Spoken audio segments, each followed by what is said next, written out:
Welcome to Prayag career institute. और हम आ चुके हैं एक्सरसाइज 1.3 के आखिरी सवाल पर। क्लास 10th की मैथ्स चल रही है, इनकेस तुम जो है बिना टाइमिंग पढ़े आ गए हो तो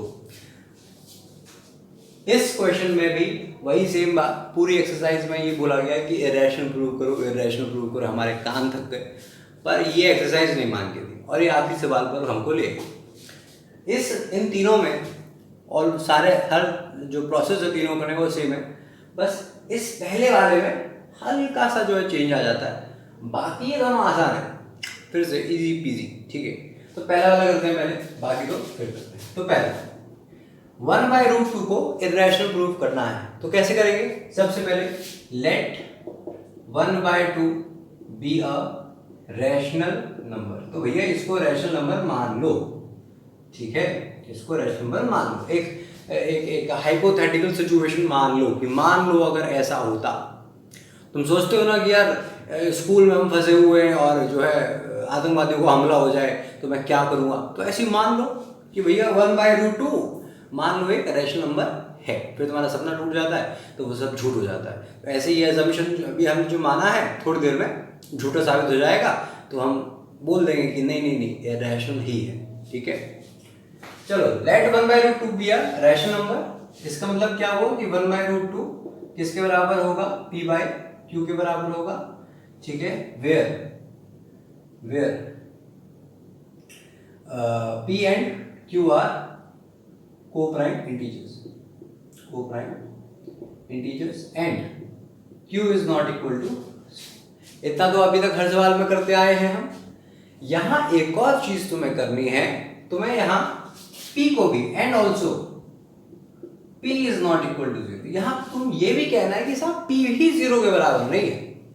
q तो है ही नहीं, q की तो कंडीशन है, लेकिन इस पर्टिकुलर सवाल में p भी 0 के बराबर नहीं हो सकता, क्योंकि ये 1/√2 के बराबर आ रहा है, यानी कोई क्वांटिटी तो है ही p के सामने। अगर p 0 होता तो सामने 0 होना चाहिए था, पर ऐसा नहीं है। तो हम कह सकते हैं कि p भी 0 के बराबर नहीं है। ठीक है, since p by q is equal to 1/√2, क्योंकि p by q को 1/√2 के बराबर ले लिया है तो p 0 के बराबर नहीं हो सकता। ठीक है, अगली चीज जो तुमको करनी है, तुमको कर देना है इसको उल्टा। 1/√2 को उल्टा कर दो तो आ गया √2/1 और ये आ गया q/p।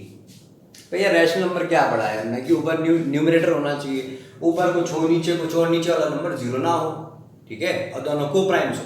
तो हमने कहा कि यार ऊपर कुछ है नीचे कुछ है, नीचे वाला नंबर 0 नहीं है, लिख दिया ना p 0 नहीं है, और दोनों जो है इंटीजर्स हैं। ठीक है, बस हो गया सवाल खत्म, इतना ही है, कहानी खत्म। तुमने कहा ये दोनों इंटीजर हैं, दोनों को प्राइम नंबर है, तो क्या होना चाहिए भैया? ये एक रैशनल नंबर आना चाहिए। पर √2 के बारे में तुमको पता है as a matter of fact, क्या पता है कि ये एक इररेशनल नंबर है। तो आखिर ये एक दूसरे के बराबर क्यों आ रहे हैं भैया? ऐसा क्यों हो रहा है? हाँ, तो ये कॉन्ट्राडिक्शन क्यों आया? क्योंकि तुमने गलत अजम्पशन लिया है, सिंपल सी सीधी सी बात। ठीक है, तो क्या बोल दोगे, कैसे लिख दोगे? Since p and q both are integers, therefore q by p is a rational number, but √2 is an irrational number। अब ये कॉन्ट्रडिक्शन क्यों हुआ है? तो this contradiction has arisen due to क्यों आया है? ड्यू टू हमारा रॉन्ग अजम्पशन, हमारे गलत अजम्पशन की वजह से। Hence 1/√2 is an irrational number. ठीक है, तो भैया हमने यहाँ पर गलत अजम्पशन ले लिया था।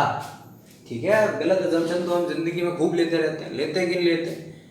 कभी कुछ सोच लेते कि आज तो मैडम कॉपी चेक नहीं करेंगे, ये वाला सवाल तो भैया एग्जाम में नहीं आने वाला, वही आ जाता है और मैडम उसी दिन कॉपी चेक कर लेती है आ जाता है एग्जाम में वही सवाल जिसकी तैयारी ना करके जाओ। तो तुम ऐसा मत करना कि इसको ये समझ नहीं आया तो तुम सोचो कि यार छोड़ देना उसको, ये टेस्ट में नहीं आने वाला। ऐसी गलती तुम मत करना, ठीक है। Got it? क्वेश्चन ईजी है, करने के लिए फिर से प्रैक्टिस करो। इन सवालों को तुम्हारी प्रैक्टिस ही तुम्हारे लिए बढ़िया बना सकती है। अगले सवाल पे चलते हैं। तो 1/√2 साबित हो गया, कॉपी करना है कॉपी कर लो, स्क्रीनशॉट लेना है स्क्रीनशॉट ले लो। 7√5 पे चलते हैं। 7√5 को इरेशनल प्रूफ करना है, ठीक है। चलो तो कहानी वही है, फिर से कहानी वही है, करा जाए।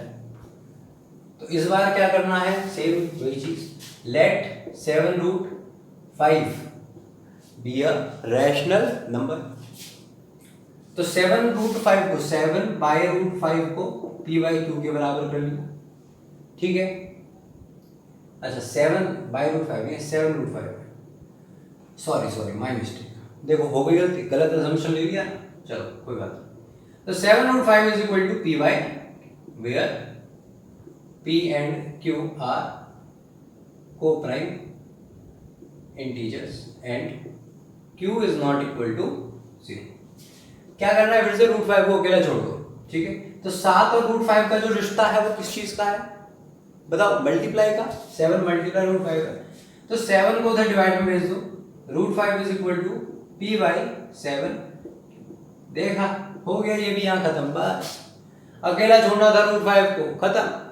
फिर से p एक इंटीजर है, q एक इंटीजर है, 7 एक इंटीजर है, तो ये नंबर जो आ रहा है वो रैशनल आ रहा है, लेकिन ये भाई साहब इररेशनल आ रहा है। तो यहां क्या लिखोगे, since p and q both are integers, therefore p/q is a rational number, but √2 की जगह but √5 is an irrational number.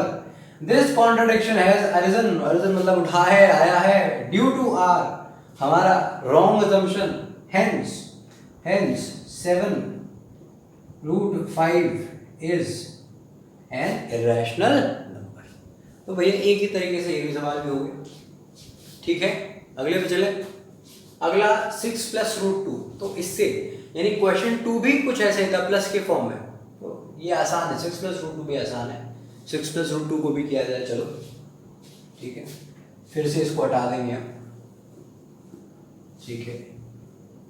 और इस बार हम ले लेंगे let 6 + √2 be a rational number. तो फिर से 6 + √2 is equal to p/q, where p and q are co prime integers and q is not equal to 0। फिर से क्या करना, √2 को अकेला छोड़ दो। तो 6 और √2 का जो रिश्ता है वो प्लस का है और 6 यहाँ पॉजिटिव है, तो 6 उधर जाएगा, 6 उधर जाएगा तो माइनस में जाएगा, p/q -6।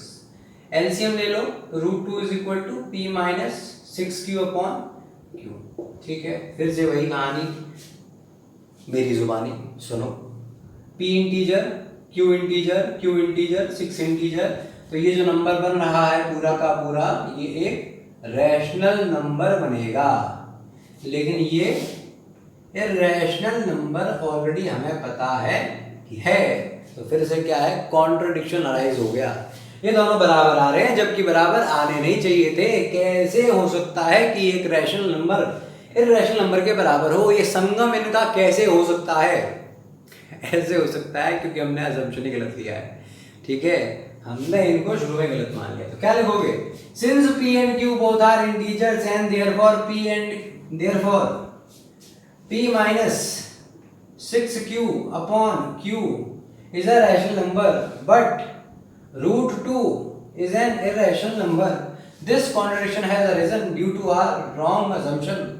ये r है, o u r हमारा गलत assumption, hence कौन सा नंबर है ये, hence 6 + √2 is an irrational number। और ये हो गई कहानी खत्म।